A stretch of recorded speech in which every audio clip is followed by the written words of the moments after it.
فيلم هل يمكن أن يكون الجنس مضحكا؟ فيلم إيطالي أنتج عام 1973 من بطولة لورا أنتونيلي وجينكارلو جيانيني، وبيتناول الفيلم عدة قصص رائعة، وبيعتبر من أجمل الأفلام الإيطالية يلي ممكن أن تشاهدوها. وبيبدأ فيلمنا بأول قصة بعنوان سيدتي إنها الساعة الثامنة، وبتبدأ القصة من عند الخادم دومينيكو، هو عم يقدم القهوة لسيدة المنزل الحسناء، وبنلاحظ إعجاب الخادم بسيدته الجميلة، وبتدور أحداث كتيرة من تشتت ذهن دومينيكو بسبب إعجابه الشديد بجمالها. وطبعا بتلاحظ هي هالشي، وبتحاول إخبار جوزها يلي بدوره دائما مسافر وبشوف هالمواضيع عادية جدا. وبيكون صاحبتنا نومها كتير تقيل لدرجة إنه لو بتخرب الدنيا حواليها ما بتحس على شي، وبيستغل دومينيكو هالشي ليعبر عن إعجابه ولهفته لإلها. وبتخلص أول قصة من قصص هالفيلم الرائعة، وبنروح لتاني قصة وعنوانها البين والكوخ. وبتتناول هالقصة قصة عائلة فقيرة، وبيكون الزلمة شديد الغيرة والشك بمرته، وبكل مرة بيرجع فيها على البيت بتدور خناقة طويلة عريضة بيناتهم بسبب شكه الدائم، ولكن دائما بتنتهي المشكلة بمصالحة على طريقة روميو وجولييت. وطبعا التخت هو الوسيط يلي ما بينقال له لا. وبنروح للقصة يلي بعدها وعنوانها شهر العسل، وبتبدأ هالقصة بزواج كريستيا من ليلو، وبيكون ليلو نسونجي مخضرم وداير من مرة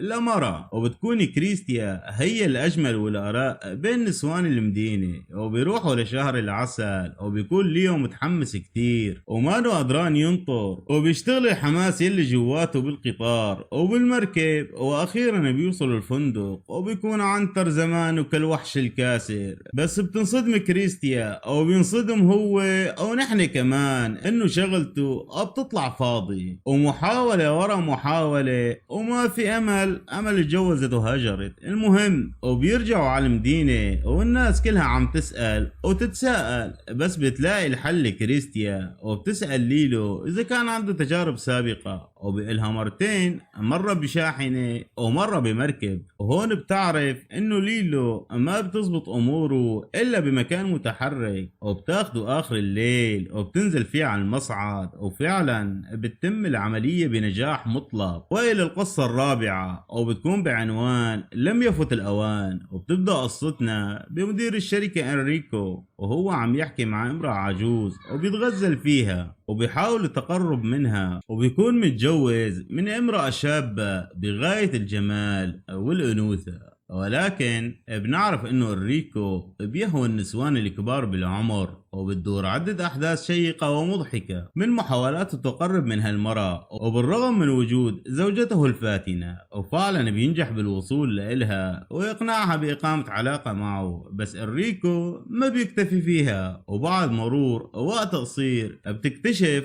صاحبته انه كمان على علاقة بأمها التسعينية. يعني بالشوم عليك، بس ما علينا. وبنروح على قصتنا الخامسة ويلي بتكون بعنوان ارجع يا حبيبي بليز ارجع. وبتبدأ القصة من عند جونسيريو يلي بنشوفه واقف عند بائعات هوا، وبيختار تمارا صاحبة الشعر الأحمر وبياخدها معه على البيت. وبتنصدم لما بتشوف دمية على شكل امرأة، وبنعرف انه هالدمية عاملها جونسيريو على شكل مرته يلي راحت وتركته. وبنعرف انه جونسيريو مهووس فيها وبعده ناطرها لدرجة انه جايب تمارا حتى تمثل انه هي، وبيطلب منها انه تتشبه فيها، وفعلا بتعمل مثل ما بده، وبيعطيها ورقة مكتوب فيها شو بدها تقول طبعا بالنيابة عن مرته، وبتعطف عليه تمارا وبتعمل مثل ما بده. وبالاخر بتطلع من عنده وبيطلب منها انه تتصل فيه ثاني نهار على انها مرته المشتاقة. وبتخلص قصة جونسيريو. ثم يلي هالقصة قصة العاملين في الخارج، وبتحكي القصة عن الايطاليين يلي عم يشتغلوا برات البلاد، وبعدها قصة الثأر ويلي بتحكي عن امرأة بتنتقم من قاتل زوجها بطريقة جدا غريبة وهي الاعدام عن طريق المتعة. وبعدها قصة الضيف ويلي بتحكي عن رجل ثري يستخدم مرته لإغواء موظف الضرائب يلي استضافه بمنزله. وبيخلص فيلمنا هون ودمتم